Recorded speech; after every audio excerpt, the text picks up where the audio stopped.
पहला प्रश्न। भगवान,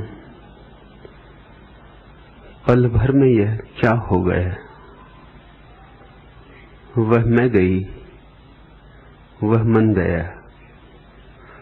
चुनरी कहे सुनरी पवन, सावन आया अब के सजन।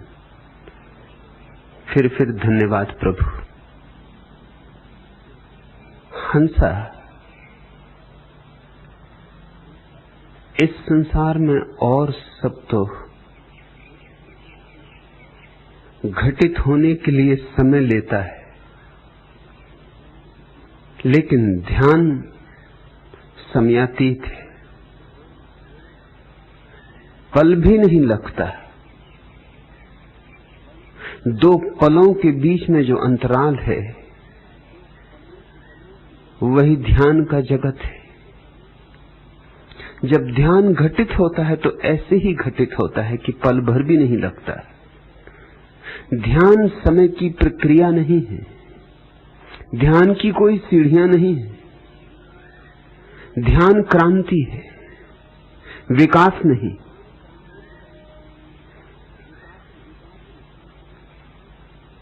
और क्यों ऐसा है? क्योंकि मन की सारी व्यवस्था मूलतः समय की व्यवस्था है। मन का अर्थ होता है अतीत, भविष्य, और अतीत और भविष्य के बीच में दबा हुआ छोटा सा वर्तमान। मन जीता है अतीत में, जो हो चुका है वहीं खोदता रहता, खोजता रहता, तलाश करता रहता स्मृतियों में, या फिर उन्हीं स्मृतियों के जो प्रतिफलन बनते, प्रतिध्वनियां होती हैं भविष्य में। जो कल हुआ था वो कल फिर हो, मीठा था, मधुर था, या कल जो हुआ था बहुत कड़वा था, बहुत तिक्त था, अब कभी ना हो। मन अतीत को ही दोहराना चाहता है भविष्य में, सुंदरतम रूप में। अतीत को ही सजाना चाहता है भविष्य में। भविष्य अतीत का ही विस्तार है। और आश्चर्य यही कि मन उस अतीत में जीता है जो अब नहीं है, और उस भविष्य में जो अभी नहीं है। मन इन दो अभावों में जीता है, दो शून्यताओं में। इसलिए तो मन की कोई उपलब्धि नहीं। और मन जिससे वर्तमान जानता है वह ना कुछ है, वह तो केवल अतीत के भविष्य बनने की प्रक्रिया है। बड़ी पतली सी रेखा, तुम वर्तमान को पकड़ थोड़ी सकते हो, क्योंकि जब तक तुमने पकड़ा वह अतीत हो गया, जब तक नहीं पकड़ा तब तक भविष्य है। इतना छोटा वर्तमान झूठा वर्तमान है। वर्तमान तो केवल वही जानता है जो ध्यान को उपलब्ध हुआ है। वह शाश्वत वर्तमान जानता है। ध्यान का अर्थ है मन से मुक्त हो जाना। मन से मुक्त होने का अर्थ है अतीत और भविष्य से मुक्त हो जाना। यह एक क्षण में ही घटती है बात। बस ऐसे जैसे हवा का झोंका आया और उड़ा ले गया धूल, ऐसे कि किसी ने दर्पण पोंछ दिया और स्वच्छ हो गया। हंसा, जो तुझे हुआ ठीक हुआ। ध्यान की पहली अवधारणा ऐसी ही होती है। ध्यान जब पहली बार उतरता है तो इतना ही विस्मय विमुख कर देता है, भरोसा नहीं आता। क्योंकि हम तो सोचते थे सदियों सदियों की तपश्चर्या से ध्यान मिलता है। तपश्चर्या से ध्यान नहीं मिलता, तपश्चर्या से केवल तपस्वी का अहंकार मिलता है, और अहंकार ध्यान में बाधा है। श्रम से ध्यान नहीं मिलता, और सब कुछ मिल जाए, धन मिले, पद मिले, ध्यान नहीं मिलता। ध्यान तो विश्राम का क्षण, श्रम का नहीं। और ध्यान तपश्चर्या नहीं, न त्याग है। ध्यान तो परम भोग है, परम उत्सव है, परमानंद है। फिर ध्यान कोई ऐसी चीज नहीं है जो बाहर से हमारे तक आती तो समय लगता। ध्यान कोई ऐसी चीज भी नहीं है जिस तक हम जाते तो समय लगता। यात्रा करनी पड़ती, या तो ध्यान यात्रा करता हम तक, या हम यात्रा करते ध्यान तक। ध्यान हमारा स्वभाव है, ध्यान को लेकर ही हम पैदा हुए, ध्यान की तरह ही हम पैदा हुए। ध्यान हमारी आत्मा है, इसलिए समय के लगने का सवाल ही नहीं। हमारे भीतर ही पड़ा है खजाना।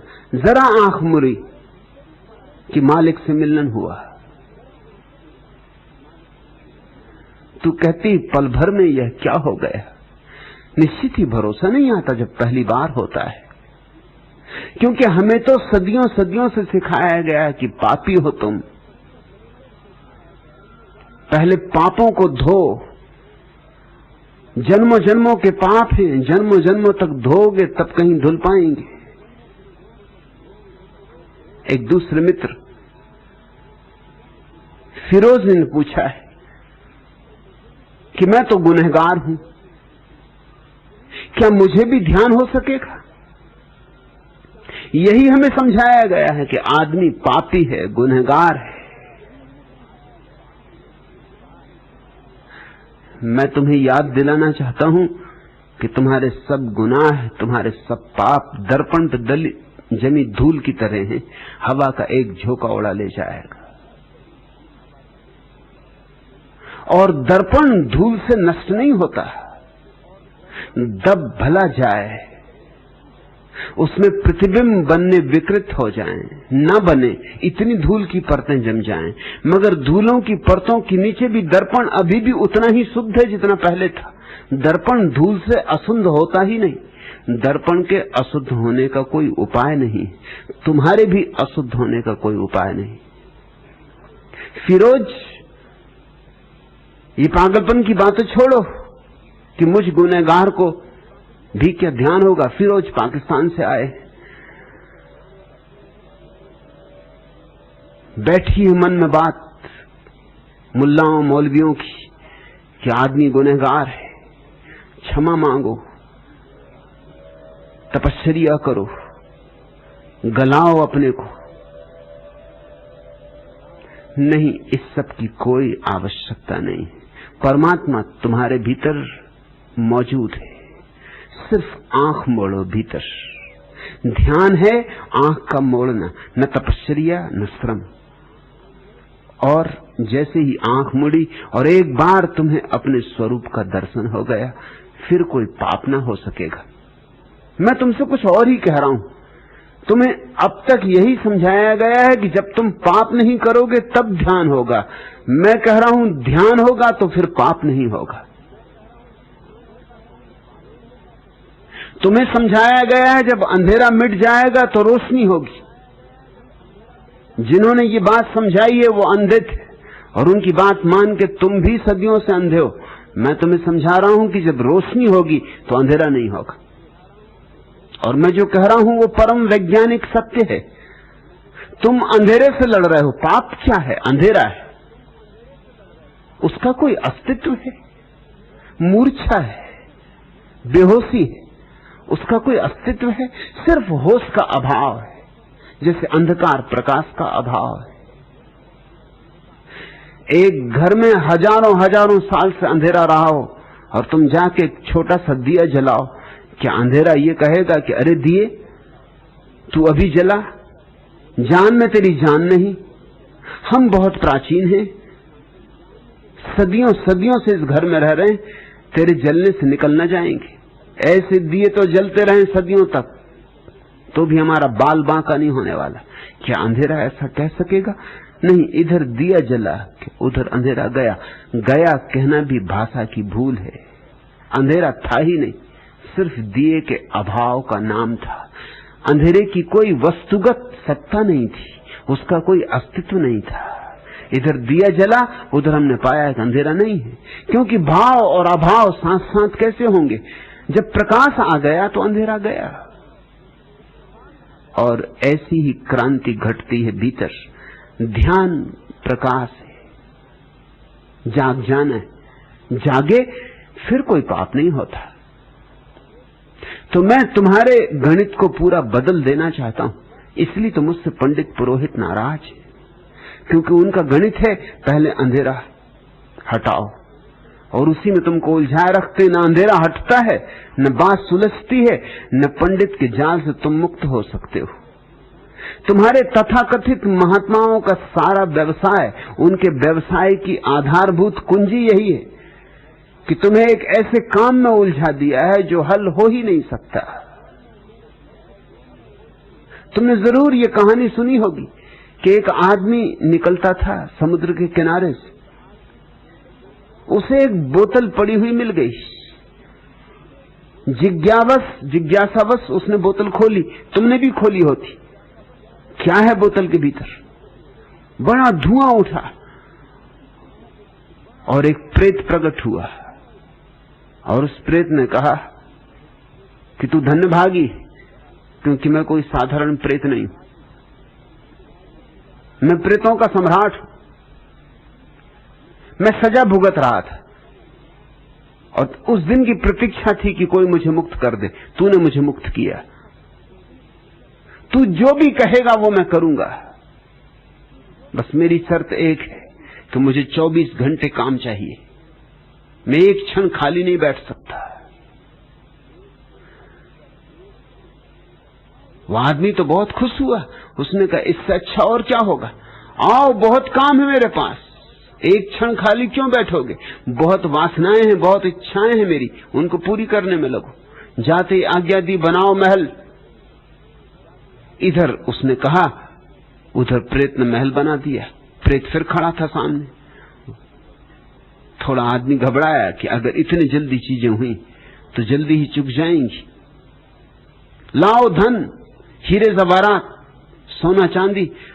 इधर वह कहे, उधर प्रेत पूरा करे। दोपहर होते होते वो जो अनंत वासनाएं मालूम होती थी वो खत्म हो गई। और प्रेत ने कहा कि याद रखना, मैं खाली बैठ ही नहीं सकता, काम बताओ। अगर काम नहीं बताया तो गर्दन दबा दूंगा। भागा वह आदमी एक फकीर के पास, क्योंकि उसी फकीर के पास सदा गया था जब भी कोई उलझन होती थी सुलझाने के लिए। उस फकीर ने कहा ये सीढ़ी रखी, ये तू ले जा, इस सीढ़ी को लगा दे और उससे कहा पहले ऊपर चढ़ो फिर नीचे उतरो, फिर ऊपर चढ़ो फिर नीचे उतरो। उस आदमी ने कहा मुझे न सूझी ये बात, इतनी सरल तरकीब। चढ़ाते रहो, उतारते रहो, मरने दो उसको, चलने दो, उतरने दो। जब उतर जाए तो कहो चढ़ो। कहना बार बार आज्ञा देने की जरूरत भी नहीं, एक दफे दे दी आज्ञा, उतरो चढ़ो, उतरो चढ़ो। उस आदमी ने कहा कि महाराज एक सवाल सिर्फ मन में उठता है कि क्या आपका कभी ऐसे भूत से पाला पड़ा? आपने एकदम से उत्तर दे दिया। वो फकीर हंसा। उसने कहा कि यही हमारा धंधा है, लोगों को ऐसी सीढ़ियों पर चढ़ना उतरना, यही हम करवाते। यही फकीरों का सदा से धंधा है। लोग उलझे रहते, सुलझाव कभी आता नहीं। सुलझाव आता नहीं इसलिए वो हमारे पास आते सुलझाव पूछने। तुम्हारे 99% उलझाव तुम्हारे पंडितों पुरोहितों के द्वारा खड़े किए गए, तुम्हारे उलझाव नहीं। तुम्हारे उलझाव तो बहुत थोड़े हैं जो हल हो सकते, जरा सी क्रांति से हल हो सकते, जरा सी चिंगारी ध्यान की, और तुम्हारे सब पाप भस्मीभूत हो जाएं। मगर पंडित तुम्हें एक ऐसा काम समझा रहे हैं जो हल ही नहीं हो सकता, जन्मों जन्मों में हल नहीं हो सकता। अंधेरे से लड़ो, ये उनकी शिक्षा है। बुराई से लड़ो, ये उनकी शिक्षा है। अशुभ से लड़ो, पाप से लड़ो, ये उनकी शिक्षा है। अब कोई आदमी अंधेरे से कितना ही लड़े, वो चाहे गामा पहलवान ही क्यों ना हो या मोहम्मद अली क्यों ना हो, लड़ता रहे अंधेरे से, खूब ठोंके ताल, खुद ही हारेगा, अंधेरा नहीं हारेगा। धक्के दे अंधेरे को, बांधे पोटलियां, फेंका है बाहर, पोटलियां फेंक जाएंगी, अंधेरा वहां के वहां रह जाएगा। अंधेरे को इंच भर सरकाया नहीं जा सकता। और इसी में जिंदगी बीतेगी तो निश्चित हीनता की ग्रंथि पैदा होगी कि मैं कैसा महापापी हूं कि ये छोटी सी बात से मेरा छुटकारा नहीं होता, काम वासना में जकड़ा बैठा हूं, कैसा महापापी हूं। और तुम्हारे सारे धर्मगुरु समझा रहे हैं लड़ो काम वासना से तो छुटकारा होगा। और तुम ये भी नहीं देखते कि ये धर्मगुरु हजारों साल से कह रहे हैं, कम से कम 5000 साल का तो लिखित इतिहास है, उससे भी पहले से कह रहे हैं। 5000 साल में लड़वाते रहे, अब तक काम वासना का कुछ हल हुआ है? काम वासना बढ़ी है, घटी नहीं। तुम्हारे लड़ने से तुम कमजोर हुए हो, शक्तिशाली नहीं। तुम्हारे लड़ने से तुम दीन हुए हो, हीन हुए हो। क्योंकि जब बार बार हार हाथ लगती तो आदमी के मन में विषाद पैदा होता है। जब बार बार हार हाथ लगती है तो आदमी के मन में अपने ही प्रति निंदा और घृणा पैदा होती, अपनी दीनता, हीनता, असहाय अवस्था का भाव पैदा होता है। आदमी दुर्बल होता गया, आत्मविश्वास खो दिया है आदमी ने, क्योंकि उसे ऐसी चीजें करने को कही गई जो हो ही नहीं सकती। जैसे कोई तुमसे कहे कि इस वर्तुल को चौकोर करो, अब अगर वर्तुल को चौकोर करोगे तो वो वर्तुल न रहा, अगर वर्तुल को वर्तुल रखोगे तो चौकोर नहीं हो सकता। उलझा दिया किसी ने तुम्हें एक झंझट में,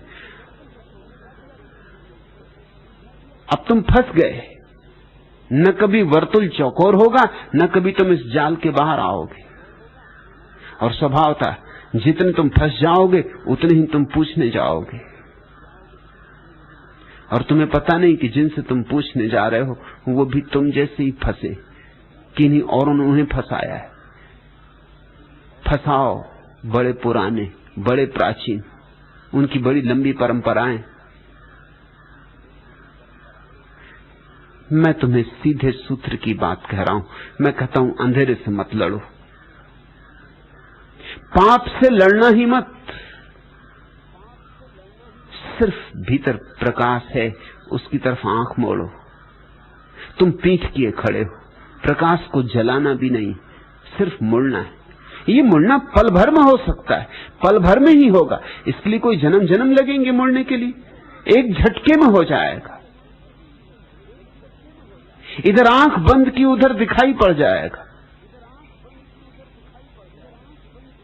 और जैसे ही तुम्हें प्रकाश दिखाई पड़ा, अंधेरा गया। फिर तुम करना भी चाहो पाप तो ना कर सकोगे। फिरोज कितने ही गुनाह किए हो, क्या खाक गुनाह किए होंगे। परमात्मा की करुणा तुम्हारे गुनाहों से बहुत बड़ी है। जरा सोचो क्या गुनाह करोगे जो परमात्मा की करुणा का बाढ़ आएगी उसमें बह न जाएंगे, सब बह जाएंगे। तुम्हारा प्रश्न तो ऐसे ही जैसे कोई पूछे कि क्या बीमार आदमी की भी चिकित्सा हो सकती? बीमार की ना होगी तो और किसकी होगी? अगर कोई चिकित्सक ये शर्त लगा दे कि केवल मैं स्वस्थ लोगों की चिकित्सा करूंगा, तो तुम उसको क्या कहोगे? चिकित्सक कहोगे या पागल कहोगे? गुनहगार हो, अच्छे लक्षण, बीमारी का पता है, इलाज हो सकता है, निदान हो ही गया, अब औषधि की जरूरत है। क्या तुम सोचते हो औषधि केवल स्वस्थ लोगों पे काम करती? तो वो क्या औषधि है? औषधि बीमारी पे काम करती, और बीमारी पहले नहीं छोड़नी पड़ती, औषधि पहले लेनी पड़ती, बीमारी फिर छूटती। ध्यान औषधि है। बुद्ध ने तो बार बार कहा है कि मैं एक चिकित्सक हूं। नानक ने भी कहा है कि मैं एक वैद्य हूं। ठीक कहीं ये बातें, चिकित्सक, वैद्य, उपचारक, उपदेशक नहीं। मैं भी तुमसे कहता हूं मैं एक चिकित्सक हूं, उपदेशक नहीं। उपदेशक होता तो मुझे बड़ी आसानी थी। ये सारा देश सम्मान करता, सत्कार करता, क्योंकि इस देश की जड़ धारणाओं के साथ मेरा तालमेल होता है। मैं चिकित्सक हूं और तुम्हारे भीतर बहुत सी गांठें हैं कैंसर की, वो काटनी, और उनको काटना पीड़ादायी है। और उन गांठों को तुमने अब तक समझा है बड़ा बहुमूल्य, हीरे जवाहरातों जैसा। उनको तुम सजा के बैठे हो, उनकी तुम पूजा कर रहे हो, और मैं कहता हूं कि उन्हीं में उलझे हो, इसलिए तुम्हारे जीवन में पूजन की सुगंध नहीं उठ पा रही। हंसा ठीक हुआ, यह पल भर में ही हो जाता है। यह क्रांति है, विकास नहीं। इसकी सीढ़ियां नहीं है, यह छलांग है। तू पूछती है पल भर में यह क्या हो गया। निश्चित ही समझ में नहीं आता जब पहली बार होता है। कैसे समझ में आएगा? समझ के पास कोई आधार नहीं होते, कोई प्रत्यय नहीं होते, समझ के पास कोई धारणाएं नहीं होती, पुराने अनुभव नहीं होते। समझ तो उसी को समझ सकती है जिसे पहले समझाओ। ये तो इतना नया है, इतना नवीन, इतना नूतन, सद्य स्नात, अभी अभी नहाया आकाश से उतरा। समझ इसे नहीं समझ पाएगी। ये बात समझने की है भी नहीं। ये बात तो नाचने की है, ये बात तो गीत गाने की, ये बात तो मस्त हो जाने की, बांसुरी बजाने की, समझने की नहीं है। नहीं तुझे समझ में आएगा।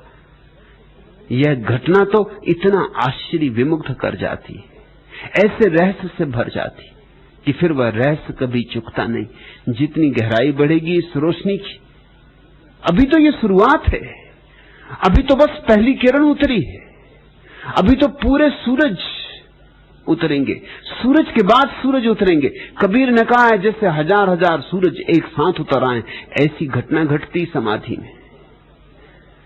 तो पूछती पल भर में यह क्या हो गया? वह मैं गई, वह मन गया। एक ही क्षण में बात चली जाती, क्योंकि न तो मैं का कोई अस्तित्व है, मैं एक झूठ है, सबसे बड़ा झूठ। और मन क्या है? अतीत और भविष्य, अभाव। मन के अभाव का जो केंद्र है उसी का नाम मैं है। इसलिए मैं सबसे बड़ा झूठ है। तुम हो नहीं, परमात्मा है, मगर तुमने मान रखा है कि मैं हूं। और जब तक तुम पकड़े हो इस मैं को, तब तक अड़चन रहेगी। और लोग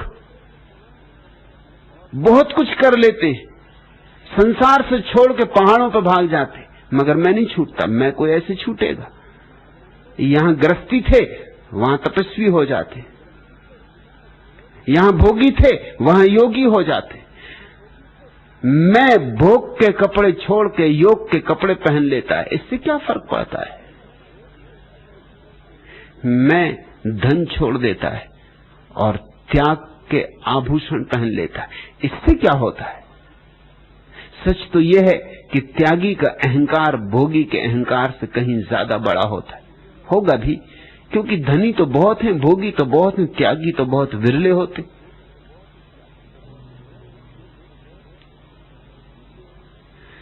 साधारण आदमी इतना अहंकारी हो भी तो कैसे हो? जानता है कि साधारण, लेकिन जिसने व्रत किए, उपवास किए, योग साधा, आसन साधे, प्राणायाम, प्रत्याहार, शास्त्रों का अध्ययन किया, वेद कंठस्थ किए, उसके अहंकार में रोज रोज नई संपदा जुड़ती जाती। इसलिए तुम्हारे तथाकथित महात्मा में जैसा अहंकार होता है, वैसा अहंकार साधारण आदमी में नहीं होता। दो महात्माओं को एक ही मंच पर बिठाना तक मुश्किल है। एक बार मैं एक सभा में आमंत्रित हुआ, वहां 300 महात्मा इकट्ठे थे। एक सर्वधर्म सम्मेलन मनाया जा रहा था, सब धर्मों के लोग बुलाए गए थे। मंच इतनी बड़ी बनाई गई थी कि उस पर 300 लोग बैठ सके, लेकिन एक एक ने बैठ के व्याख्यान दिया, क्योंकि सब साथ बैठने को राजी नहीं। क्या अड़चन थी? अड़चन ये थी कि कौन ऊपर बैठे, कौन नीचे बैठे। शंकराचार्य वहां मौजूद थे पुरी के, वो अपने सिंहासन पर ही बैठेंगे। अगर वो सिंहासन पर बैठेंगे तो करपात्री महाराज नीचे नहीं बैठ सकते, उनको भी सिंहासन चाहिए उतना ही ऊंचा। और फिर और लोग थे। जब एक सिंहासन पर बैठे तो दूसरा कैसे नीचे? आखिर 300 लोगों की मंच पर एक एक व्यक्ति ने बैठ के व्याख्यान दिया, 300 साथ नहीं बिठाए जा सके। ये अहंकार देखते हो, ये विक्षिप्तता देखते हो, और ये विक्षिप्त लोग दूसरों को स्वस्थ करने चले। मैंने सुना है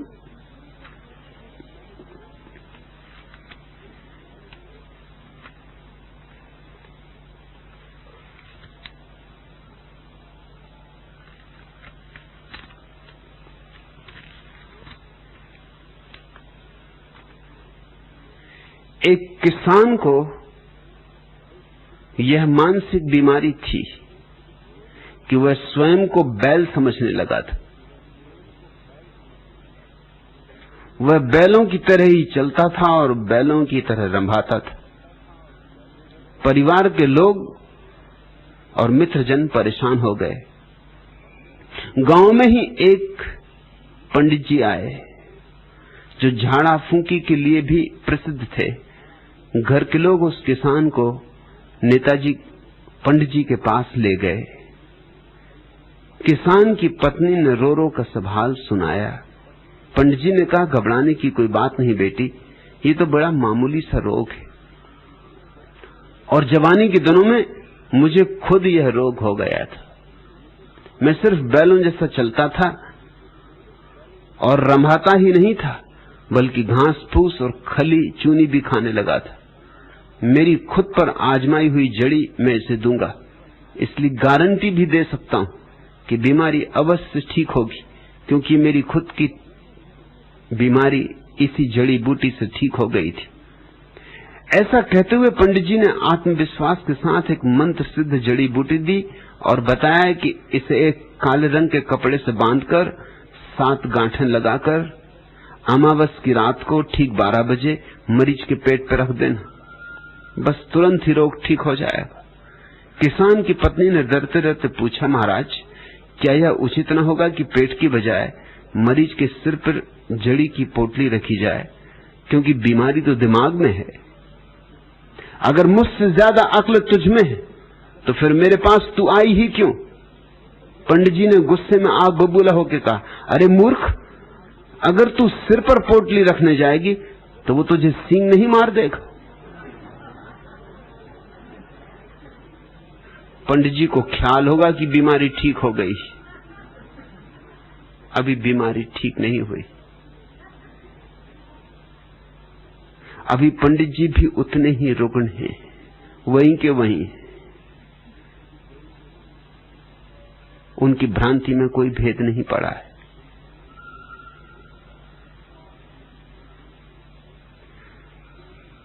भोगी से त्यागी हो जाओ, अज्ञानी से ज्ञानी हो जाओ, संसारी से सन्यासी हो जाओ, बाजार छोड़ मरघट पर रहने लगो, वस्त्रों को छोड़ नग्न हो जाओ, नहीं कुछ फर्क पड़ेगा। अहंकार नए नए रूप ले लेगा। अहंकार तो मिटता है केवल एक ही घड़ी में, जब तुम भीतर झांकते हो और पाते हो कि मैं हूं ही नहीं। और ध्यान रखना, अहंकार मिटाए नहीं मिटता। कोई मिटाना चाहेगा तो नहीं मिटा सकेगा, क्योंकि जो अहंकार को मिटाने चला है उसने पहले तो ये बात मान ही ली कि अहंकार है, और वहीं भ्रांति हो गई। भ्रांति ही आधार बन गई। अब आगे कुछ नहीं हो सकता, पहला कदम ही गलत हो गया। अहंकार है ही नहीं, ऐसा जानना पर्याप्त है। और मैं ये नहीं कह रहा हूं कि ऐसा मान लो कि अहंकार है ही नहीं, क्योंकि मानने से कुछ भी नहीं होगा। मानना तो नपुंसक है, जानने में बल है और वीर्य है। जैसे ही भीतर झांकोगे अहंकार पाया ही नहीं जाता, क्योंकि वहां अहंकार है ही नहीं, कोरा आकाश है। चैतन्य का, और उस चैतन्य के कोरे आकाश को देखोगे, चकित हो जाओगे। वहां कोई मैं भाव नहीं है। होना तो है, अस्तित्व है, लेकिन मैं का कोई भाव नहीं। इस मैं के अभाव को जिसने जान लिया, उसने प्रभु के लिए द्वार खोल दिए। तू कहती है हंसा, वह मैं गई, वह मन गया, चुनरी कहे सुनरी पवन, सावन आया अब के सजन। निश्चित ही और सब सावन तो झूठे हैं। ध्यान का सावन जब आता है तभी सावन आता है, क्योंकि ध्यान के सावन में ही मेघ बरसते हैं अमृत के। उसके पहले जीवन तो व्यर्थ की आपाधापी। हंसा पहली किरण उठी, नाच, आनंदित हो। इस किरण को समझने की चेष्टा मत करना, क्योंकि समझ बहुत छोटी बात है। ये रहस्य समझने के नहीं, ये रहस्य जीने के।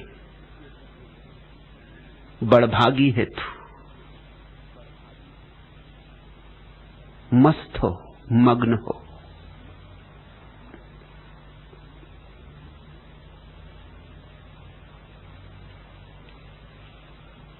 दूसरा प्रश्न,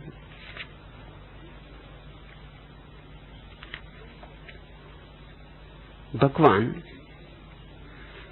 जीवन के हर आयाम में सत्य के सामने झुकना मुश्किल है और झूठ के सामने झुकना सरल। ऐसी उलटबांसी क्यों है? मुकेश, उलटबांसी जरा भी नहीं, सिर्फ तुम्हारे विचार में जरा सी चूक हो गई, इसलिए उलटबांसी दिखाई पड़ रही।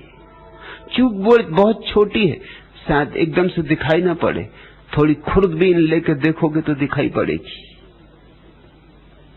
सत्य के सामने झुकना पड़ता है, झूठ के सामने झुकना ही नहीं पड़ता। झूठ तुम्हारे सामने झुकता है,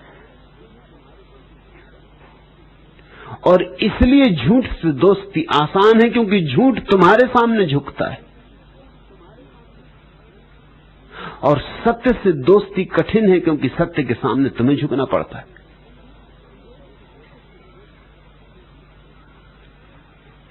अंधा अंधेरे से दोस्ती कर सकता है, क्योंकि अंधेरा आंखें चाहिए ऐसी मांग नहीं करता, लेकिन अंधा प्रकाश से दोस्ती नहीं कर सकता, क्योंकि प्रकाश से दोस्ती के लिए पहले तो आंखें चाहिए।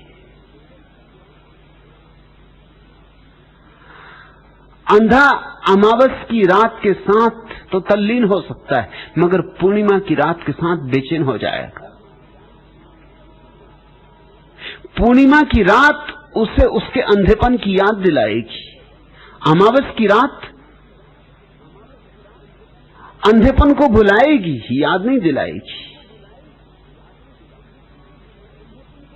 तुम कहते हो जीवन के हर आयाम में सत्य के सामने झुकना मुश्किल, यह सच, क्योंकि सत्य के सामने झुकने का अर्थ होता है अहंकार को विसर्जित करना। लेकिन दूसरी बात सच नहीं है जो तुम कहते हो कि झूठ के सामने झुकना सरल क्यों। झूठ के सामने झुकना ही नहीं पड़ता, झूठ तो बहुत जी हजूर है। झूठ तो सदा तुम्हारे सामने झुका हुआ खड़ा है, तुम्हारे पैरों में बैठा है। झूठ तो गुलाम है। मैंने सुना है मुल्ला नसरुद्दीन लखनऊ के एक नवाब का नौकर था।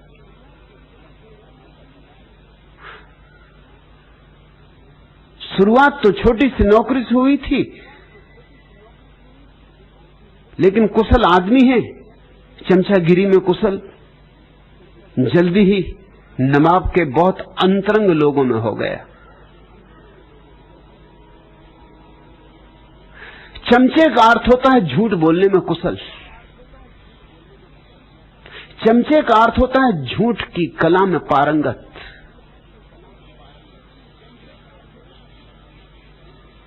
चमचे का अर्थ होता है अंधे को नैन सुख कहे या अंधे को प्रज्ञा चक्षु कहे। चमचे का अर्थ होता है कुरूप को सौंदर्य की गरिमा दे, महिमा दे, गीत गाए जो गालियों के भी योग्य नहीं, उसके लिए गीत गाए। मुल्ला जल्दी ही सीढ़ियां चढ़ा, बहुत जल्दी नवाब का सबसे अंतरंग मित्र हो गया। ऐसा अंतरंग कि नवाब उसके बिना उठे नहीं, बैठे नहीं। ऐसा अंतरंग कि रात सोए भी नवाब तो मुल्ला भी उसी कमरे में सोए। एक दिन दोनों खाना खाने बैठे। नवाब को सब्जी बहुत पसंद आई। भिंडी की सब्जी बनी, नई नई अभी ताजी ताजी भिंडियां आई। नवाब ने कहा मुल्ला को कि भिंडी की सब्जी भी बड़ी गजब की चीज है। मुल्ला ने कहा क्यों ना हो, अरे भिंडी के संबंध में तो शास्त्रों में ऐसे ऐसे उल्लेख है कि अमृत है भिंडी, कि 1000 रोगों की एक दवा है भिंडी,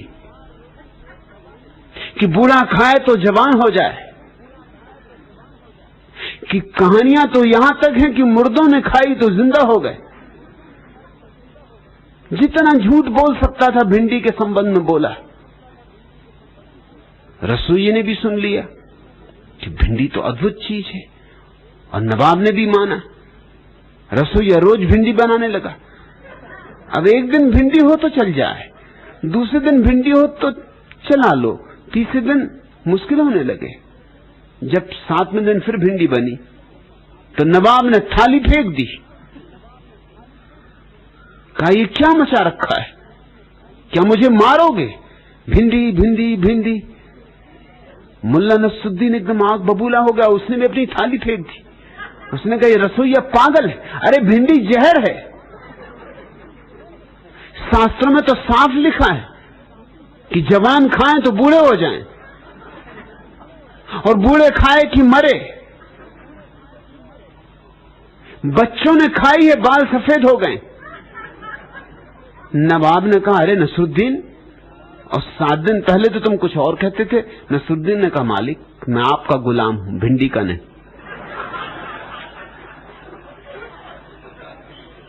मैं तनख्वाह आपसे पाता हूं, भिंडी से नहीं। अरे भिंडी से मुझे क्या लेना देना है, आप जिसमें खुश मैं उसमें खुश। झूठ सदा तुम्हारे सामने हाथ जोड़े खड़ा रहेगा। झूठ के सामने तुम्हें झुकना ही नहीं होता। झूठ तो खुद ही झुका है। झूठ तो तुम्हें फुसलाता है। झूठ तो तुम्हारे ऊपर जितनी मक्खन चढ़ा सके चढ़ाता है, जितनी पूजा अर्चा तुम्हारी कर सके करता है। तब तो तुम्हें अपने लिए राजी कर पाता है, नहीं तो झूठ के लिए कौन राजी होगा? झूठ के साथ कौन चलेगा? झूठ बड़े सुंदर वस्त्र पहन के आता है, झूठ बड़े सुंदर रूप रख के आता है, झूठ शास्त्रों के सहारे लेके आता है। कहावत है कि शैतान शास्त्रों को उल्लेख करता है।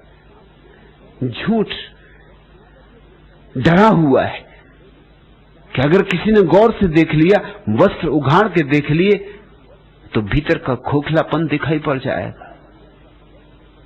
इसलिए झूठ सब आयोजन करता है कि तुम्हें उसकी सच्चाई दिखाई न पड़े। झूठ तो तुम्हारे चरण दबाता है। झूठ तो बड़ा सेवक है। मुकेश, इसलिए झूठ के साथ दोस्ती आसान, क्योंकि झूठ तुम्हें रूपांतरित करने की बात ही नहीं करता। झूठ तो कहता है कि तुम हो ही, जो होना चाहिए वही हो, उससे भी श्रेष्ठ तुम हो। झूठ तुम्हारे प्रशंसा के पुल बांधता है। झूठ तुम्हें बड़ी सांत्वना देता है। और कितने कितने झूठ हमने गढ़े, इतने झूठ कि अगर तुम खोजने चलो तो घबरा जाओ। सत्य तो एक है, झूठ अनंत है, झूठ अनेक है। जैसे स्वास्थ्य एक है और बीमारियां अनेक है,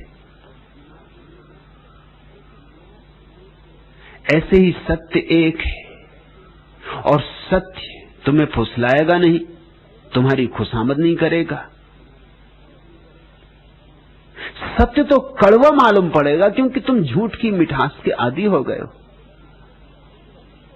झूठ तो अपने ऊपर शक्कर चढ़ा के आएगा, सत्य तो जैसा है वैसा है, नग्न।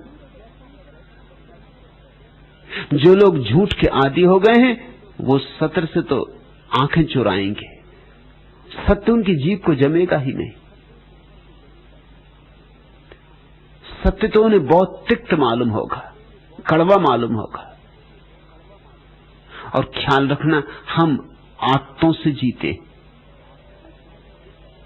मैंने सुना है एक रास्ते पर भरी दोपहरी में एक आदमी गिर पड़ा और बेहोश हो गया। वो रास्ता इत्र वालों का रास्ता था, इत्र वालों की गली थी। सामने की दुकान से जिस आदमी की दुकान थी वो अपना सबसे कीमती इत्र लेके आया। उसने सुन रखा था कि ये इत्र अगर किसी बेहोश आदमी को सुंघाया जाए तो वो होश में आ जाए। उसने बेहोश आदमी को इत्र सुंघाया, वो बेहोश आदमी तड़फने लगा जैसे मछली तड़फती हो। अभी तक तो शांत पड़ा था, अब तड़फने लगा जैसे मछली तड़फती हो, रेत में डाल दी गई हो, धूप में डाल दी गई हो। वो तो बड़ा हैरान हुआ और उसने हाथ से बेहोश आदमी ने इस तरह इशारे किए कि हटाओ, अलग करो। भीड़ में एक और आदमी खड़ा था, उसने कहा कि आप मार डालोगे उस आदमी को, ये इत्र हटाओ यहां से, मैं इंतजाम करता हूं। वो एक टोकरी लिए हुए था, टोकरी में एक पुराना सड़ा गला वस्त्र, उसने उस पर पानी छिड़का और उस आदमी के मुंह पर रख दिया। तत्क्षण वो आदमी होश में आ गया और उसने कहा कि मेरे भाई, किसने मुझे बचाया? कोई मेरी जान लिए ले रहा था, हालांकि मुझे बेहोशी थी मगर कोई मेरी जान लिए ले रहा था। इतनी तेज पीड़ा मुझे होने लगी कि मुझे बेहोशी में भी पता चल रहा था कि कोई मुझे मारे डाल रहा है। सांस घुटने लगी मेरी, कोई ऐसी बदबू सुंघा रहा था। ये तुम कौन हो जिसने मछलियों की सुगंध मेरे नासापुटों में भर दी? उस आदमी ने कहा, मैं भी एक मछुआ हूं जैसे तुम मछुआ हो, मैं भी मछली बेचने आया था जैसे तुम बेचने आए थे। मैं जानता हूं कि मछुआ तो सिर्फ एक ही सुगंध पहचानता है, वो मछली की। मछली तो नहीं थी मेरे पास, लेकिन ये कपड़ा जिसमें हमेशा मछलियां बांध के लाता हूं और बेचता हूं, ये पुराना कपड़ा मेरे पास था। ये तो मछलियों की गंध से तरोबोर है।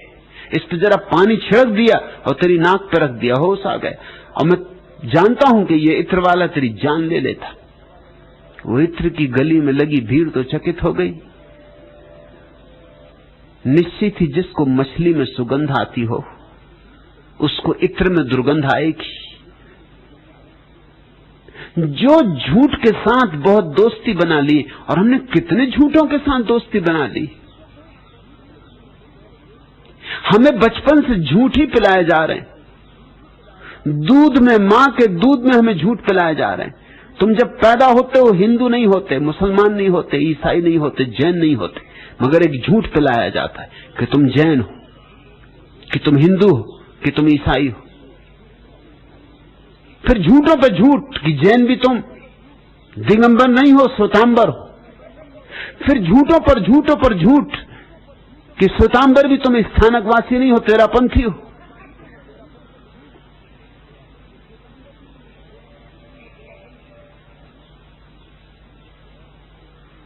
कि तुम भारत की पुण्य भूमि में पैदा हुए हो, जैसे और सारी भूमियां पाप की भूमियां हैं, भारत पुण्य भूमि। और भूमि इकट्ठी, बटी हुई नहीं, कहीं कोई रेखा नहीं है भूमि पर। अब ये बड़ा मजा है, 1947 के पहले लाहौर पुण्य भूमि थी, कराची भी, ढाका भी। अब पुण्य भूमि नहीं रही क्योंकि नक्शे पर पाकिस्तान अलग हो गया।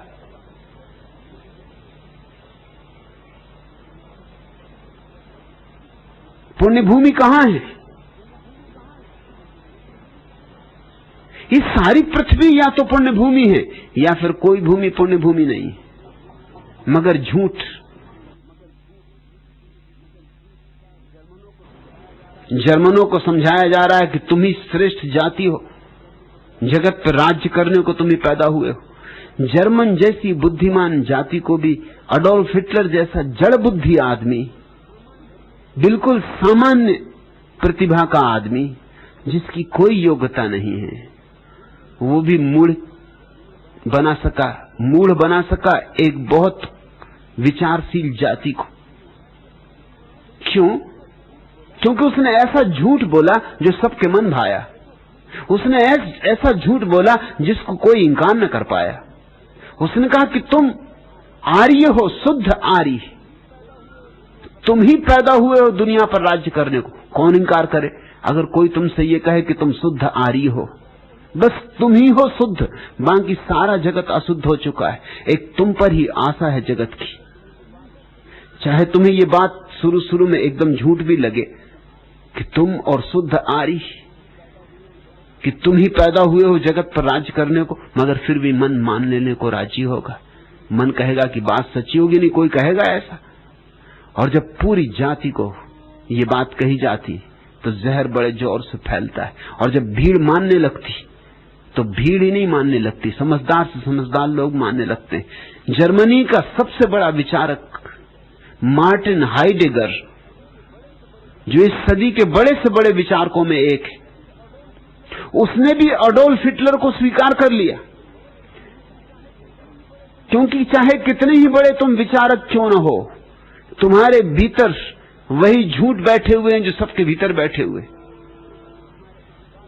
और जब तुम्हारे अहंकार को कोई फुसलाता है और फुग्गे की तरह फुलाता है तो एकदम राजी हो जाते हो। जर्मन जाति राजी हो गई कि दुनिया पर राज्य करने को पैदा हुए हैं, राज्य करके रहेंगे। ये ईश्वर ने हमारे ऊपर विशेष जिम्मेवारी दी, उत्तरदायित्व है हमारा। यहूदी सदा से मानते रहे कि वे ही ईश्वर के चुने हुए लोग। इस झूठी बात के मानने के कारण सदियों सदियों सताए गए, मगर वो छोड़ते नहीं। जितने सताए गए उतने ही उन्होंने जोर से इस बात को पकड़ लिया, क्योंकि जितने सताए गए उतना उनको भरोसा आया कि जरूर हम ईश्वर के चुने हुए आदमी।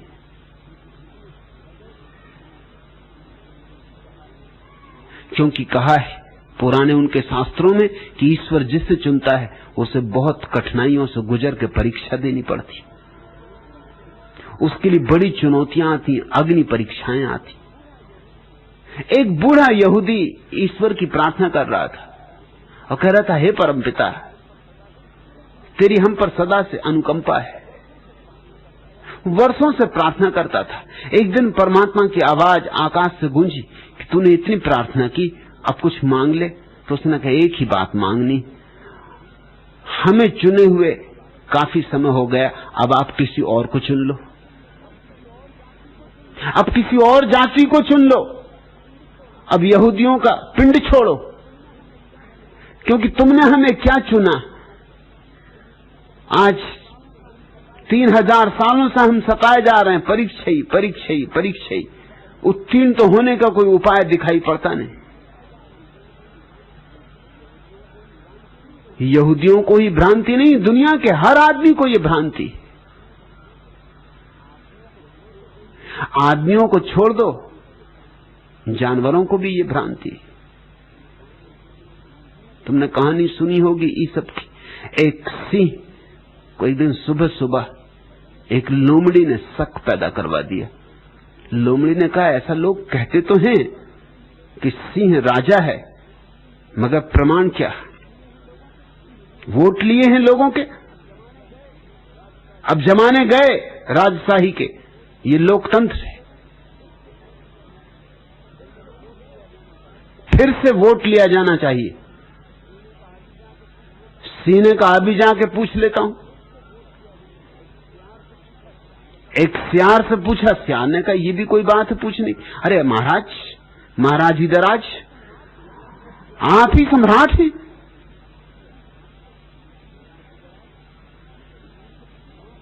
एक बिल्ली से पूछा, अरे बिल्ली ने कहा, ये भी कोई पूछने की बात है? तो ईश्वर ने ही आपको सम्राट बनाया। सिंह फूलता गया, पूछता गया, फूलता गया। फिर उसने हाथी से पूछा। हाथी ने उसे अपनी सूंड में लपेटा और फेंका कोई 50 कदम दूर। गिरा जमीन पर, हड्डी पसली टूट गई। झाड़ झूल के अपने को उठ के खड़ा हुआ और कहा कि भाई, अगर तुम्हें ठीक उत्तर मालूम नहीं तो कह देते। इतनी उठापटक की क्या जरूरत थी? साफ कह देते कि मुझे उत्तर मालूम नहीं। मैंने सुना है एक हाथी सुबह सुबह सर्दी के दिन धूप ले रहा है। एक चूहा भी अपनी पोल से निकल आया, वो भी हाथी के पास खड़ा होकर धूप ले रहा है। चाहता है कि हाथी का ध्यान उसकी तरफ जाए, लेकिन हाथी का ध्यान नहीं जा रहा। तो काफी चेंचें करता घूमता है, चारों तरफ चक्कर मारता है, जितना भी प्रचार कर सकता है करता है। आखिर हाथी को ख्याल में आता कोई चेंचे चेंचे, कोई पैर में चोंच भी मार रहा है। तो उसने नीचे देखा, बड़े गौर से देखा, छोटी छोटी आंखें हाथी की। देखा एक चूहा जरा सा। सर्दी का समय है, फुर्सत का वक्त है, धूप लेने का समय है, कोई अड़चन नहीं है। हाथी ने कहा कि मेरे भाई, तुम भी हो क्या? इतने छोटे? मैंने तो कभी सोचा भी नहीं, सपने में नहीं देखा कि इतना छोटा भी प्राणी होता है। चूहा आकर के खड़ा हो गया। उसने कहा छोटा नहीं हूं, असल में मैं 3 महीने से बीमार हूं।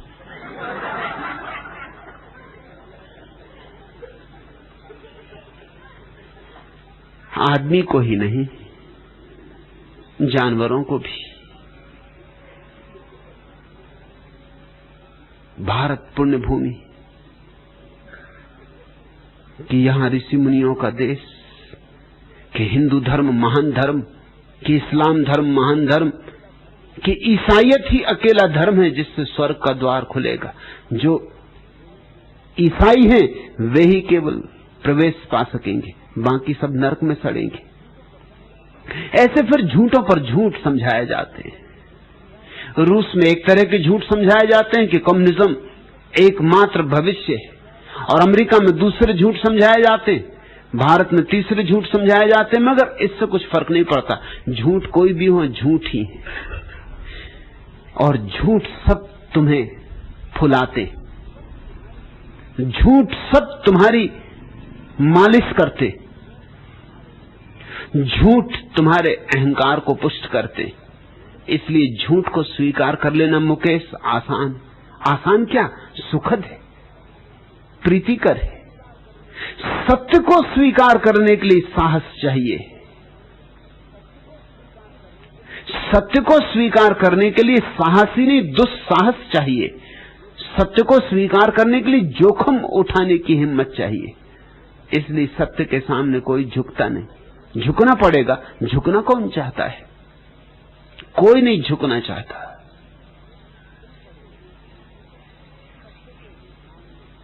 सत्य के सामने झुकने को जो राजी वही धार्मिक व्यक्ति है। मैं उसी को सन्यासी कहता हूं। लेकिन सत्य के सामने वही झुक सकता है जिसके भीतर ध्यान की किरण उतरी हो और जिसने देखा हो कि मैं तो हूं ही नहीं, बस उस मैं के न होने में ही झुकना है। झुकना कोई कृत्य नहीं, झुकना तुम्हारा कोई संकल्प नहीं। अगर कृत्य है, अगर संकल्प है, तो कर्ता फिर निर्मित हो जाएगा, फिर अहंकार बन जाएगा। तुम्हारे भीतर एक नया अहंकार पैदा हो जाएगा कि देखो मैं कितना विनम्र हूं, कैसा झुक जाता हूं, जगह जगह झुक जाता हूं, मुझसे ज्यादा विनम्र कोई भी नहीं।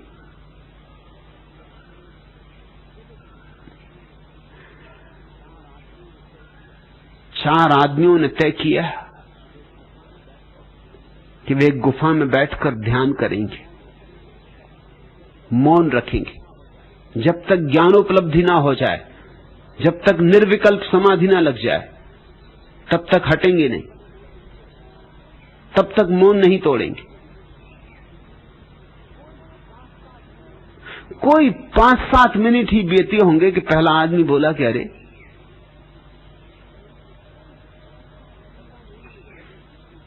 पता नहीं मैं घर की बिजली बुझा के आया कि नहीं। 5 बजे उठ के चला आया हूं, बिजली जलती न छोड़ आया हूं। दूसरे आदमी ने कहा कि हमने तय किया है कि चुप रहेंगे और तुम बोल गए। तीसरे आदमी ने कहा भैया बोल तो तुम भी गए।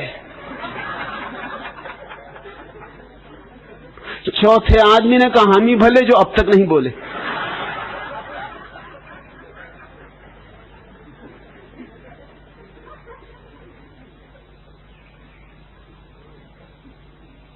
ध्यान इस जगत में सर्वाधिक बहुमूल्य घटना है, क्योंकि ध्यान अर्थात मौन, ध्यान अर्थात निर्विचार, ध्यान अर्थात एक शून्य चैतन्य की अवस्था। जब चैतन्य तो पूरा होता है, लेकिन चैतन्य के समक्ष कोई विषय नहीं होता, कोई विचार नहीं होता, बस चैतन्य मात्र।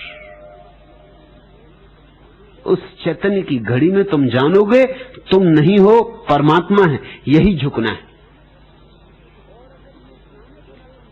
और अगर ये जाने बिना तुम झुके तो तुम्हारा झुकना भी झूठ होगा, तुम्हारा झुकना औपचारिक होगा, और तब तुम्हारे भीतर एक नया अहंकार शुरू होगा जो विनम्र आदमी में पाया जाता है।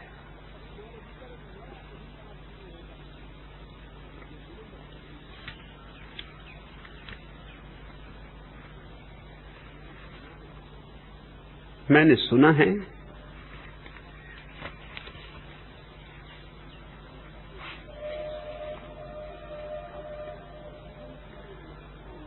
जीवन की ये महत्वपूर्ण बातों में एक बात है जो ठीक से समझ लेना कि अहंकार के रास्ते इतने सूक्ष्म हैं कि अगर तुम बहुत जागरूक नहीं हो तो अहंकार को एक दरवाजे से तुम बाहर निकालोगे, वह दूसरे दरवाजे से भीतर आ जाए।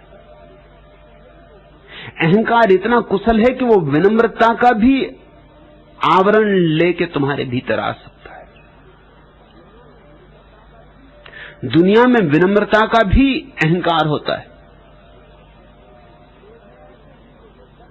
लोग हैं ऐसे जिनको ये दंभ है कि उनसे ज्यादा विनम्र और कोई भी नहीं।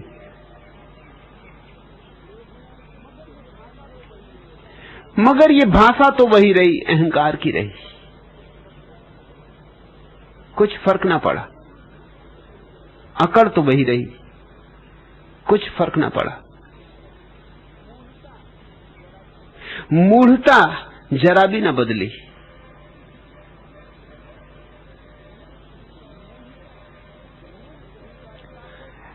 निरअहंकारिता को सारे धर्मों ने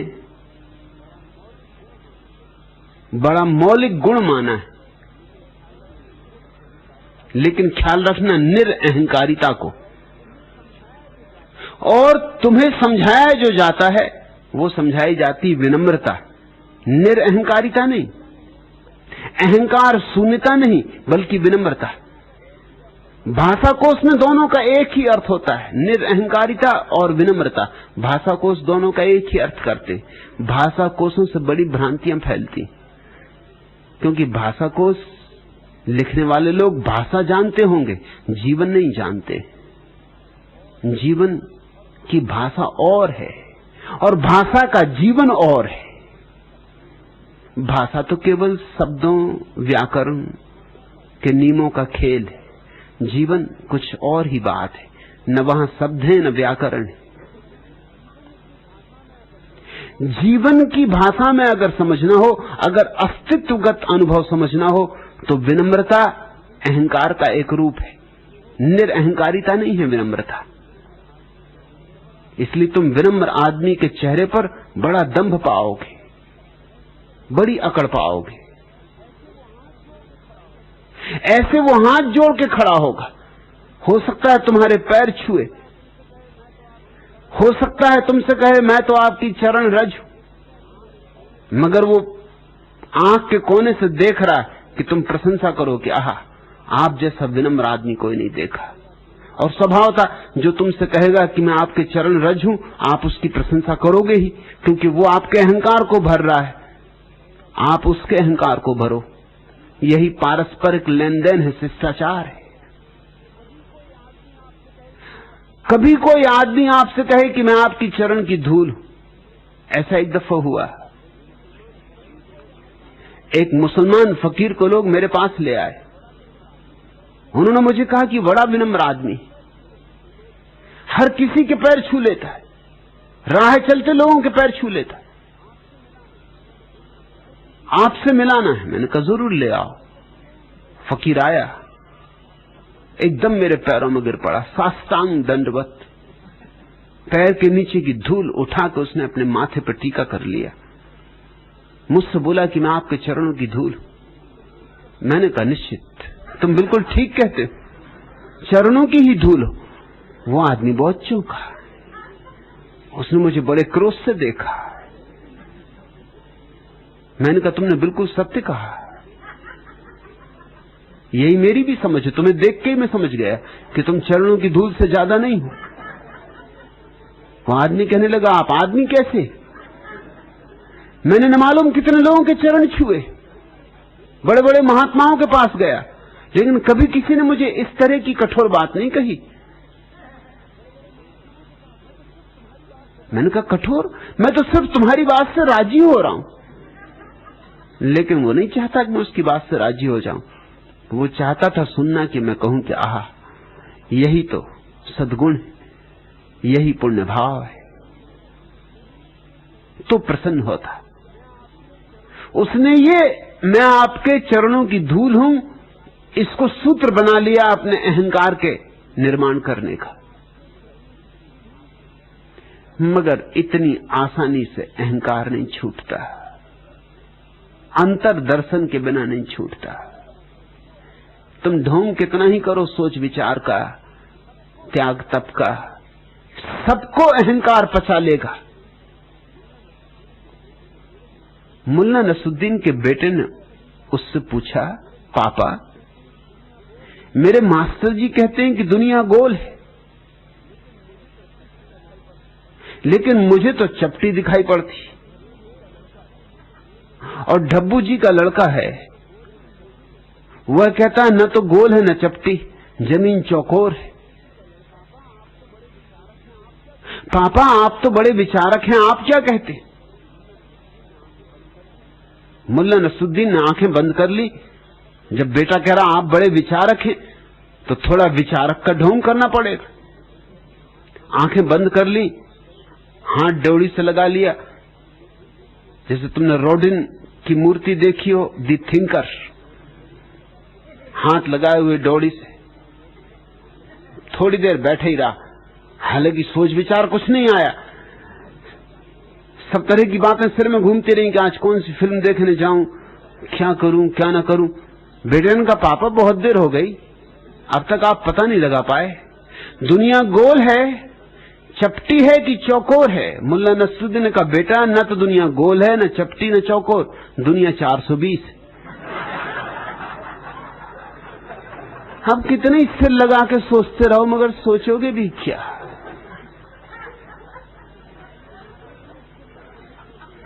तुम्हारा सोच विचार तुमसे ऊपर नहीं जा सकता, तुम्हारी विनम्रता भी तुमसे ऊपर नहीं जा सकती।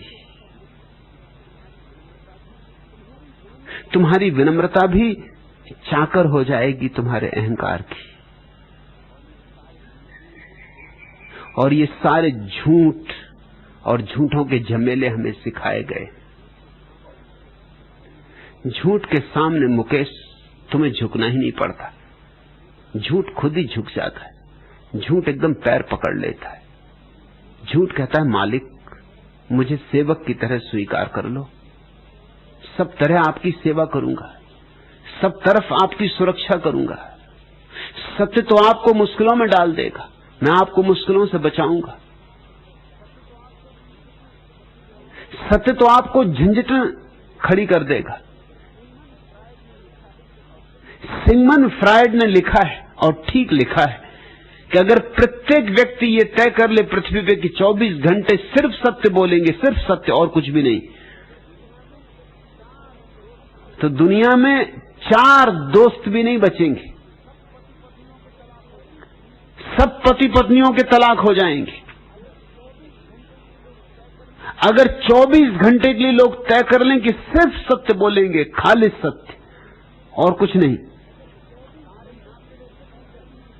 तो सारे नाते रिश्ते टूट जाएंगे।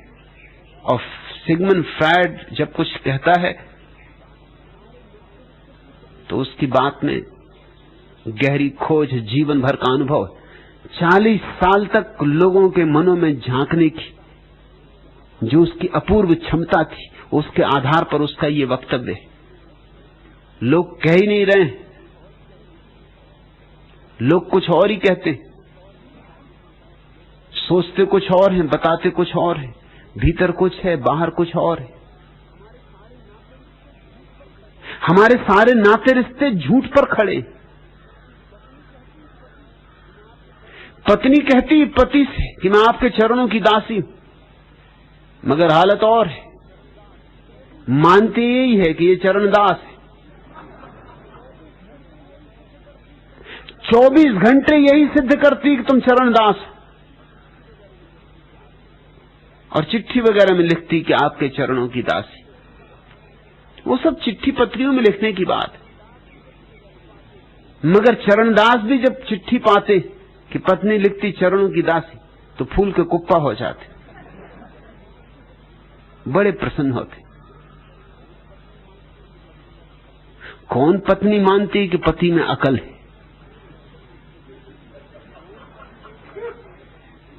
कौन पति मानता है कि मेरी पत्नी सुंदर है? लेकिन कहना पड़ता, प्रशंसा करनी पड़ती। और ऐसा ही नहीं कि लोग सिर्फ कहते ही हैं। इस तरह की किताबें लिखी गई जिनमें इस तरह के सुझाव दिए गए। पश्चिम में डेल कार्नेगी का नाम बहुत प्रसिद्ध है। उसकी एक किताब इतनी बिकी है कि बाइबल के बाद नंबर 2।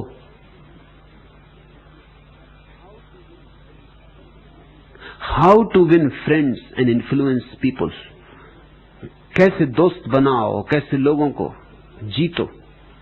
उसमें जो सूत्र दिए वो सब इसी तरह के झूठों के सूत्र हैं। डेल कार्नेगी कहता है कि जब भी घर आओ तो भूलो ही मत पत्नी के प्रति प्रेम प्रकट करना। हो प्रेम या नहीं इसका सवाल नहीं, कुछ न कुछ सुंदर शब्द बोलो ही। भीतर हो या ना हो ये सवाल नहीं, तुम्हारे भीतर क्या है इससे किसी को क्या लेना देना। पत्नी तुम जो कहते हो उसको सुनती। रोज कहो कि हे प्रिय, तेरी जैसी सुंदरी संसार में कोई भी नहीं। सोचते तुम कुछ भी रहो, मगर कहो यही, तो तुम जीत पाओगे। स्वभाव होता है। और डेल कार्नेगी जो कह रहा है वह सदियों का अनुभव है लोगों का। 24 घंटे सत्य बोला जाए, सिर्फ सत्य, तो पृथ्वी एकदम उजड़ जाए, बड़ी मुश्किल खड़ी हो जाए।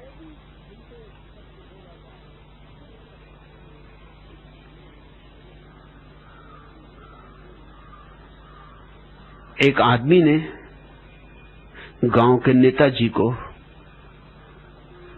किसी बातचीत में गुस्सा गुस्सी हो गई और सच्ची बात कह दी। कह दिया कि तुम उल्लू के पट्टे हो। अब नेताजी को उल्लू का पट्टा कहो तो नेताजी कुछ ऐसे नहीं छोड़ देंगे। उन्होंने अदालत में मुकदमा चलाया मानहानि का। मुल्ला नसरुद्दीन नेताजी के पास ही खड़ा था तो उसको गवाही में लिया। अब नेताजी ने गवाही में लिया तो वो मना भी नहीं कर सका, मानता वो भी था।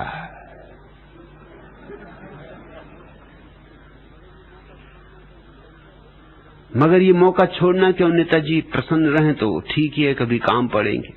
कभी कोई लाइसेंस निकलवा देंगे, कभी कोई झंझट झगड़ा होगा तो निपटा देंगे।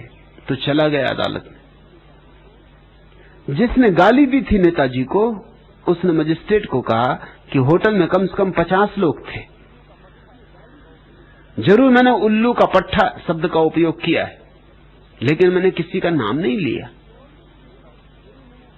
मैं किसी और से भी कहता हो सकता हूं। नेताजी कैसे सिद्ध कर सकते हैं कि मैंने इन्हीं से उल्लू का पट्टा कहा? नेताजी ने कहा सिद्ध कर सकता हूं, मेरे पास गवाह हैं। मुल्ला नसरुद्दीन को खड़ा किया गया। मजिस्ट्रेट ने पूछा कि मुल्ला नसरुद्दीन, तुम गवाही देते हो कि इस आदमी ने नेताजी को इंगित करके उल्लू का पट्टा कहा? मुल्ला ने कहा कि निश्चित, 100% निश्चित बात है ये कि इसने नेताजी को ही उल्लू का पट्टा कहा है। मजिस्ट्रेट ने कहा तुम कैसे इतने निश्चित हो सकते हो? वहां 50 लोग और मौजूद थे, इसने किसी का नाम तो लिया नहीं। नसरुद्दीन ने कहा नाम लिया हो कि नहीं लिया हो, 50 मौजूद थे कि 500 मौजूद हो, मगर वहां उल्लू का पट्टा केवल एक था, वो नेताजी थे। इसने इन्हीं को कहा है, मैं कसम खा के कहता हूं, अपने बेटे की कसम खा के कहता हूं, वहां कोई दूसरा था ही नहीं। ये कहेगा भी किसको? तुम छिपाओगे कितनी देर? हाँ, ऊपर हम छिपाए चले जाएं तो भीतर एक धारा चल रही है। ऊपर ऊपर झूठ का बड़ा भार है, लेकिन भीतर सत्य की किरण भी मौजूद है। मुकेश, जिस दिन तुम जानोगे कि अहंकार नहीं है, उस दिन झुकना नहीं पड़ेगा, अपने को झुका हुआ पाओगे, अचानक झुका हुआ पाओगे। वही झुका हुआ पाना प्रार्थना है, पूजा है। झुके चेष्टा से वह पूजा नहीं, झुका हुआ पाया निश्चेष्टा में वह पूजा है। प्रार्थना कही तो प्रार्थना नहीं, प्रार्थना निकली तो प्रार्थना है। लेकिन वह अपूर्व घड़ी तो तब आए जैसे हंसा को हुआ वैसा तुमको हो। ये मन गया, ये मैं गया, और आई पवन और कह गई कि सावन आ गया। ध्यान में उतरो मुकेश, सत्य असत्य का भी विचार ही ना करो। अभी तुम किसे सत्य कहोगे, किसे असत्य कहोगे?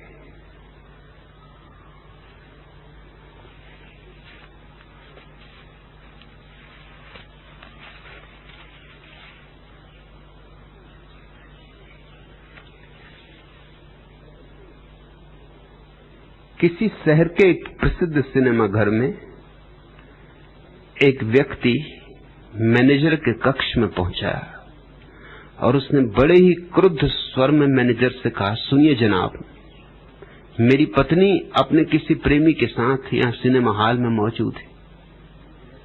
उससे कहिए कि वह सीधी तरह घर चली जाए, नहीं तो बाद में बड़ा धमाल हो जाएगा, मैं यहीं तूफान मचा दूंगा। मैनेजर ने कहा, आप शांत हो जाइए, शांत होकर बैठिए, हम अभी अनाउंस करवाते। मैनेजर ने पिक्चर हॉल में अनाउंस करवाया, दोस्तों, कोई महिला जो कि अपने प्रेमी के साथ पिक्चर देखने आई हुई हैं, वे कृपया अपने घर चली जाएं। यह उनके पति का आदेश है। हम 2 मिनट के लिए हॉल की लाइट बंद कर रहे हैं। जो भी महिला अपने प्रेमी के साथ हॉल में है, वे कृपया अपने घर वापस चली जाएं। यह उनकी और हमारी दोनों की इज्जत का सवाल है, इसलिए हम बत्तियां बंद करवा देते हैं ताकि कोई उन्हें देखे ना, पहचाने ना। इस अनाउंस के बाद मैनेजर ने 2 मिनट के लिए हॉल की बत्तियां बंद करवा दी। जब 2 मिनट बाद बत्तियां जलाई गईं, तो मैनेजर तथा दर्शकों के आश्चर्य का ठिकाना न रहा, क्योंकि हॉल में अब एक भी महिला मौजूद नहीं थी।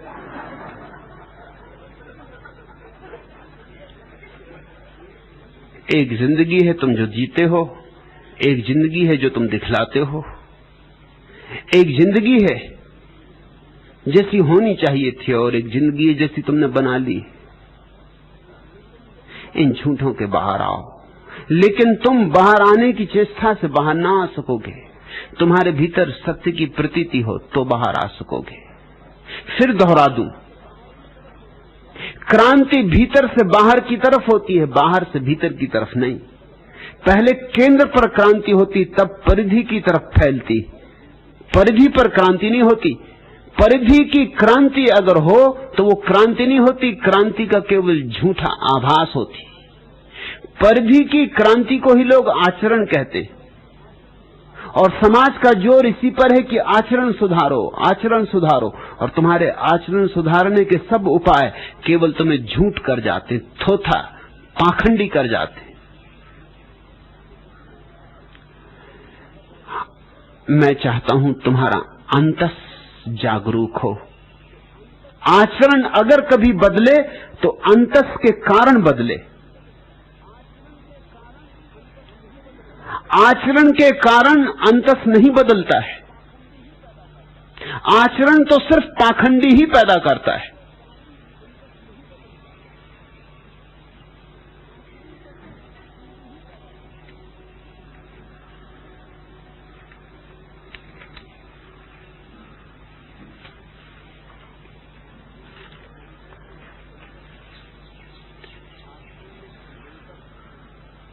आचरण नहीं, अंतस।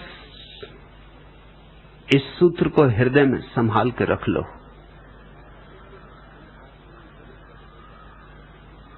आचरण जरूर बदलेगा, लेकिन आचरण छाया है अंतस की। छाया को बदलने में मत लगे रहना, क्योंकि छाया को बदलने से मूल नहीं बदलता। मूल बदल जाए तो छाया जरूर बदलती है। इसलिए मैं अपने सन्यासियों को नहीं कहता कि तुम अपने आचरण को ऐसा करो, वैसा करो, यह खाओ, वह पियो, इतने बजे उठो, इतने बजे मत उठो।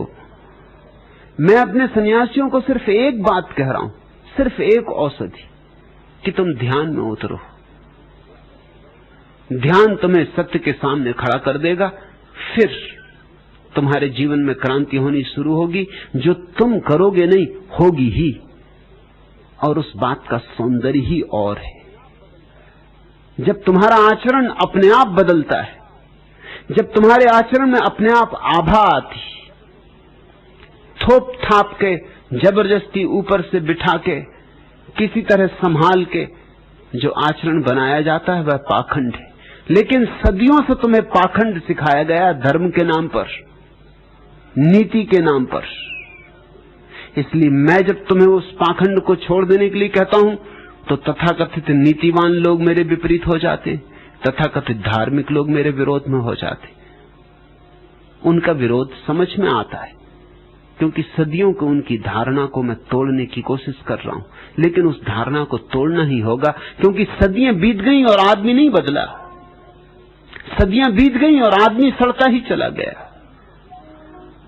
बहुत देर वैसे ही हो चुकी है। अब जागो।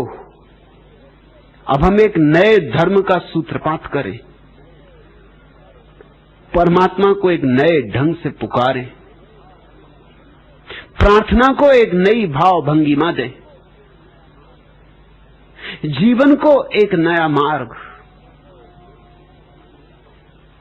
वह मार्ग ध्यान का है, वह मार्ग अंतर यात्रा का है।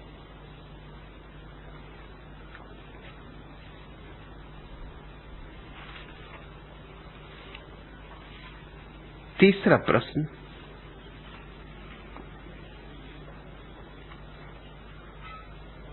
भगवान, क्या मौत पर विजय नहीं पाई जा सकती है? गिरीश चंद्र, यह प्रश्न तभी उठ सकता है जब मौत से तुम बहुत डरे हो। मौत पर विजय पाने की जरूरत क्या है? मौत तो विश्राम है। क्या विश्राम पर विजय पानी? क्या कभी विश्राम नहीं करना? दौड़ते ही रहना है, धापते ही रहना है?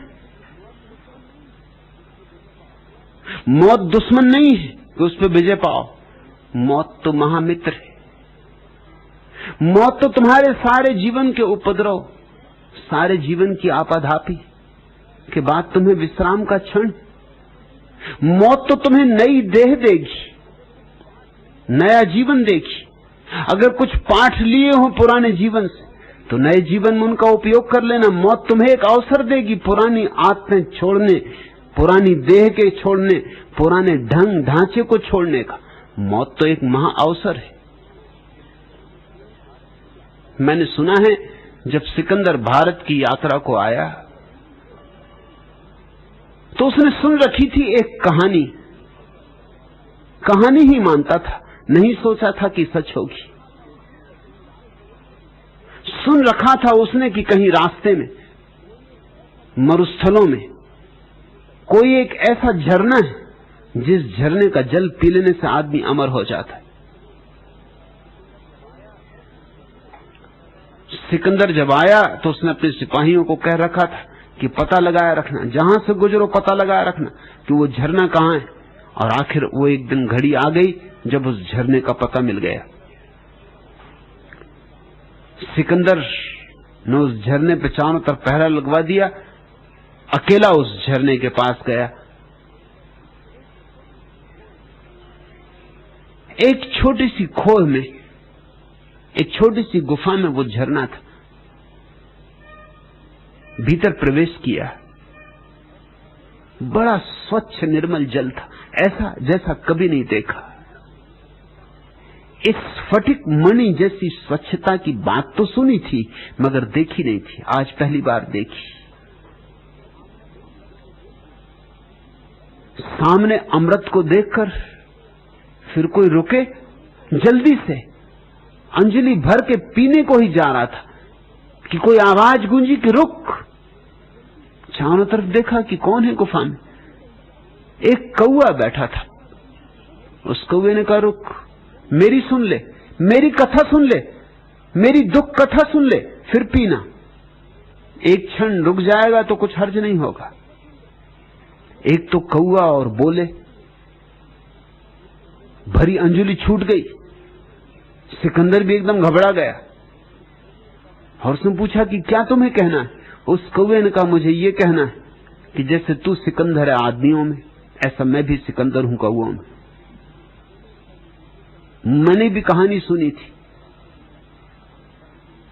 और मैं भी खोज में निकला था और अंततः मैंने ये झरना पा लिया और मैंने जी भर के पी लिया। इस बात को हुए सदियों बीत गई।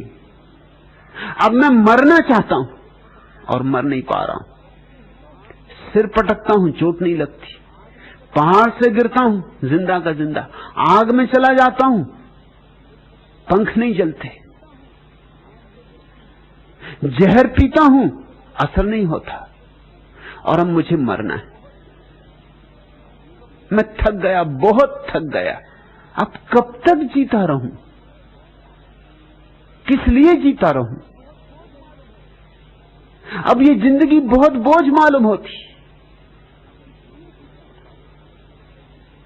अगर तुम्हें कुछ पता हो ऐसी किसी जगह का जहां अमृत को काटने वाली कोई दवा, कोई एंटीडोट, तो मुझे बता दो। और मेरी कथा सुनने के बाद भी अगर तुम्हें पीना हो तो पियो, लेकिन सोच लेना फिर मर ना सकोगे। और कहते हैं सिकंदर ने 2 क्षण सोचा और फिर ऐसा भागा वहां से। भागा इसलिए कि कहीं किसी प्रलोभन में पी ही ना ले। ऐसा भागा कि उसने लौट के पीछे नहीं देखा। कभी कोई उससे बात भी छेड़ता था उस झरने की तो वो बात नहीं करता था। वो कहता उसकी बात ही मत करो, उस झरने की मैं बात ही नहीं सुनना चाहता।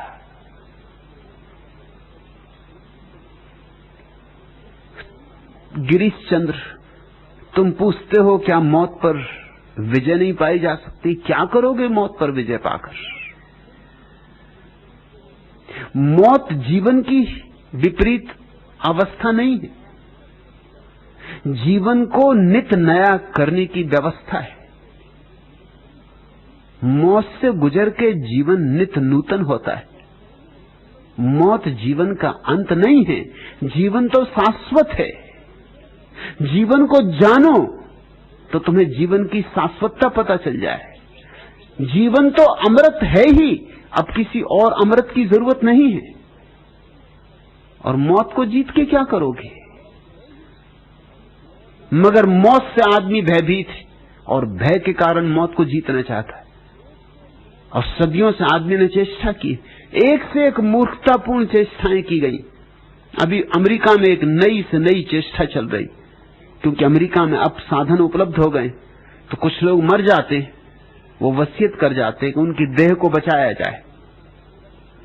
देह को बचाना बहुत महंगा मामला है, $10,000 प्रतिदिन का खर्च होता है, 1 लाख रुपया रोज।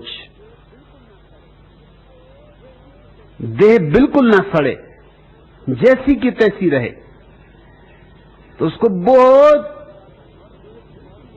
तापमान को नीचे गिराकर, बर्फ से भी बहुत नीचे तापमान को गिराकर बर्फ की चट्टानों में दबा के रखना पड़ता।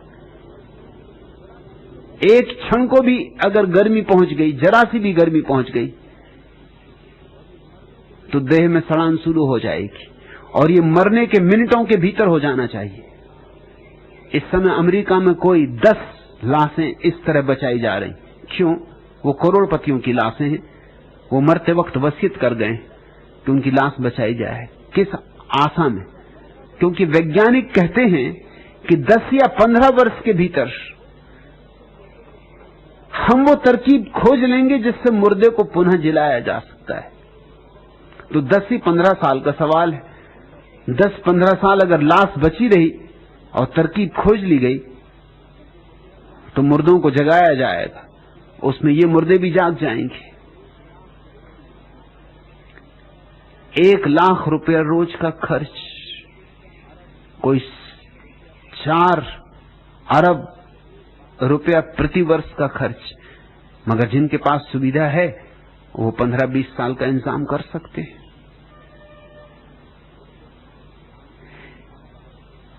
समझ लो कि आज से 20 साल बाद एक आदमी इस तरह जिंदा भी हो गया, फिर क्या करेगा? पहले भी क्या किया था? पहले भी जिंदा रहा था, पहले ही क्या किया था? जो उपद्रव पहले किए थे वही फिर करेगा। कोई बुद्धिमत्ता तो आनी जाएगी, कोई बोध तो पैदा हो नहीं जाएगा। और देह अगर बच भी गई तो भी बूढ़ी होगी, सड़ी होगी, करोगे क्या उसका? और ये भी समझ लो कि आज नहीं कल तुम्हारे शरीर के सारे हड्डी मांस मज्जा को भी बदला जा सके और नया किया जा सके, तो भी क्या होगा? मैंने सुना है एक आदमी बूढ़ा हो गया, बहुत धनपति था, उसने बुढ़ापे में शादी कर ली। अब बुढ़ापे की शादी, खुद की उम्र 90 साल और लड़की की उम्र 19 साल। डॉक्टरों से कहा कि कुछ करो। डॉक्टर भी क्या करें? मगर डॉक्टर इंकार भी नहीं कर सकते, विशेषज्ञ की एक मुसीबत होती, वो ये तो कह नहीं सकता कि मैं नहीं जानता, नहीं तो उसका अज्ञान प्रकट होता। उसने कहा मत घबराओ। उसने सारा का सारा यौन यंत्र बदल डाला, एक बंदर का ऑपरेशन करके। तुम जानते हो हिंदुस्तानी बंदर अमेरिका भेजे जा रहा है, बड़ा एक्सपोर्ट चलता। हमारे पास एक्सपोर्ट करने को कुछ और है भी नहीं। चलो हनुमान जी के वंशजों को एक्सपोर्ट करो, इससे धर्म का भी प्रचार होगा। ये बंदर जाएंगे तो हनुमान चालीसा भी ले जाएंगे। और ये बंदर कोई साधारण बंदर तो नहीं है, रामचंद्र जी की सेवा में रहे। चलो इसी तरह हिंदू धर्म फैलेगा। तो एक बंदर का पूरा यौन यंत्र काट के उस आदमी का ऑपरेशन करके उसने यौन यंत्र बंदर का लगा दिया। बूढ़ा बहुत खुश हुआ, जवानी फिर अनुभव होने लगी। 9 महीने बाद पत्नी को बच्चा हुआ। बूढ़ा बाहर बैठा है, एकदम उत्तेजित, बंदर जैसा उत्तेजित, बैठते ही नहीं, खड़ा हो जाता है। डॉक्टर कहते बैठो भाई, थोड़ा वक्त लगेगा, पैदा होगा तभी होगा। मगर वो फिर उठाता है, दरवाजा खोलता है, बंद करता है, अखबार खोलता बंद करता। बंदर की हालत उसकी।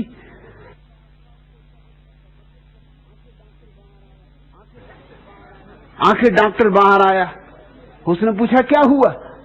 उसने कहा जरा ठहरो भी, तो तुम्हारा बच्चा पहले सेंडेलियर पर चढ़ गया, वो उतरे नीचे, तो हम बताएं क्या हुआ। वो सेंडेलियर से नहीं उतर रहा। अब बंदर का यंत्र लगाओगे तो क्या तुम बच्चे से आशा करते हो कि वो कुछ और होंगे? मगर ये चल रही कोशिश कि आदमी के यंत्र को बदल दो, उसकी हड्डियां बदल दो, मांस मज्जा बदल दो, ये भी चलेगा। मगर इस सबसे भी क्या प्रयोजन है? असली सवाल ये नहीं है कि मौत को कैसे विजय किया जाए, असली सवाल ये है कि जीवन कैसे जिया जाए। क्या फिजूल की बात पूछते हो? अभी जिंदा हो, इस जिंदगी का क्या उपयोग हो सके, कैसा सदुपयोग हो सके, ऐसी कुछ बात पूछो। ऐसी कुछ बात पूछो कि कैसे जिए इस जीवन को समग्रता से, कि फिर दोबारा देह में ना आना पड़े। ऐसी कुछ बात पूछो कि कैसे जिए परिपूर्णता से, कि ये पृथ्वी की परीक्षाओं में फिर ना आना पड़े। यही तो जानने वालों ने पूछा है और जानने वालों ने समझाया है और जताया है। उपनिषद यही पूछते हैं, बुद्ध यही पूछते हैं, बुद्ध यही समझाते, उपनिषद यही समझाते, कुरान और बाइबल आखिर क्या समझा रहे हैं?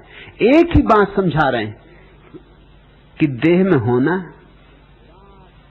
एक विराट आत्मा को एक बहुत संकीर्ण से स्थान में बंद करना, ये कारागृह है। तुम चाहते हो कारागृह शाश्वत हो जाए, इन सींचों के बाहर कभी ना निकल सको। हंसा उड़ना नहीं है मानसरोवर की तरफ, हंसा उड़ चल वादेश। उस दूसरे देश की तलाश नहीं करनी, इसी किनारे रहना सदा सदा।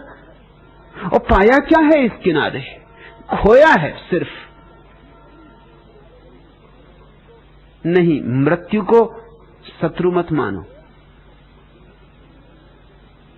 मृत्यु के दो उपयोग हैं। जो आदमी अंधे की तरह जिया, ध्यान विहीन जिया, उसके लिए भी मृत्यु मित्र है, क्योंकि वो उसे नई देह देगी, फिर नया बचपन देगी, फिर नई ताजगी देगी, फिर नई बुद्धि देगी, ताकि फिर जीवन का अनुभव कर सके। इस बार चूक गया, अगली बार न चूके, इस आशा में परमात्मा दूसरा अवसर देगा।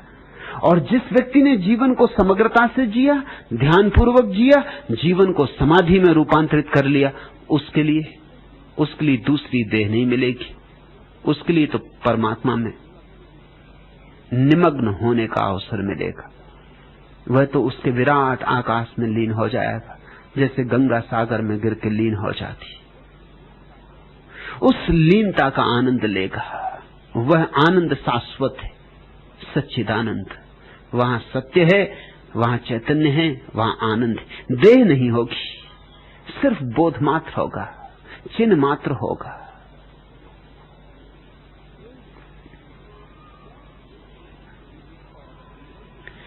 और अगर तुम्हें यहीं वापस आना है तो घबराते क्यों हो? मौत यदि रुकती नहीं तो जन्म भी रुकता कहां है?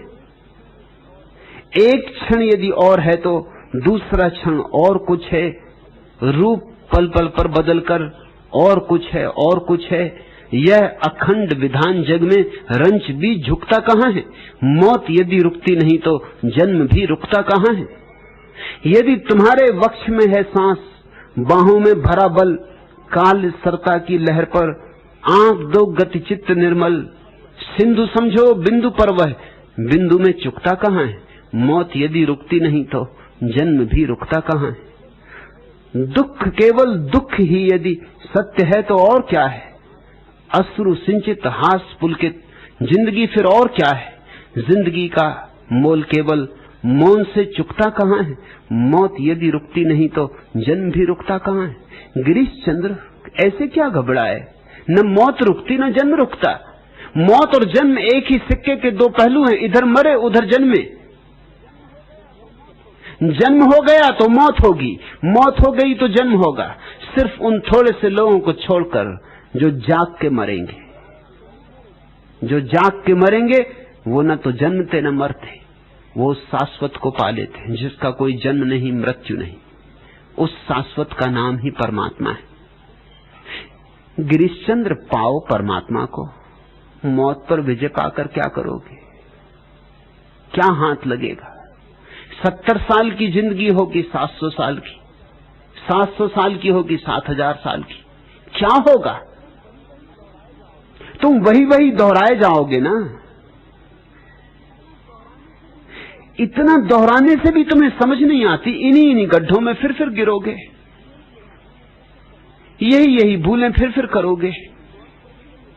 नहीं, मौत पर विजय नहीं पानी, जीवन पर विजय पानी। और जीवन पर विजय कौन को मिलती? उसको मिलती जो जीवन को जान लेता है। हम अपने से ही अपरिचित जी रहे हैं, यह भी पता नहीं कि मैं कौन, और मौत को जीतना चाहते। डुबकी मारो इसमें कि मैं कौन हूं, पूछो एक प्रश्न सतत, मैं कौन हूं, और इसका उत्तर खोज लो। और उत्तर, ख्याल रखना, उधार ना हो। मेरा उत्तर तुम्हारे काम का नहीं, न बुद्ध का, न महावीर का, न कृष्ण का, न क्राइस्ट का, किसी का उत्तर तुम्हारे काम का नहीं। तुम्हें अपना उत्तर खोजना होगा। अपना सत्य ही मुक्त करता है। दूसरों के सत्य सिद्धांत बन जाते हैं, संप्रदाय बन जाते हैं। दूसरों के सत्य तो बंधन बन जाते। आखिरी प्रश्न,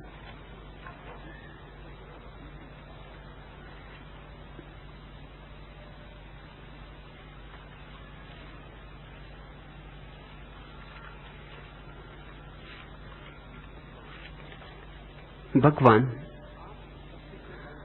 आप सत्य को बांटने में सदा संलग्न रहते हैं।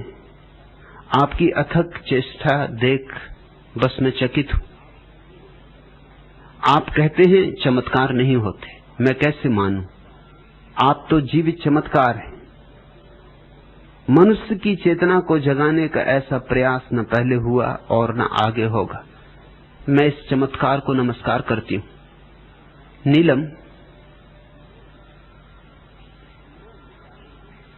मैं मिटा कि फिर चमत्कार ही चमत्कार है। जब तक मैं है तब तक विषाद ही विषाद है।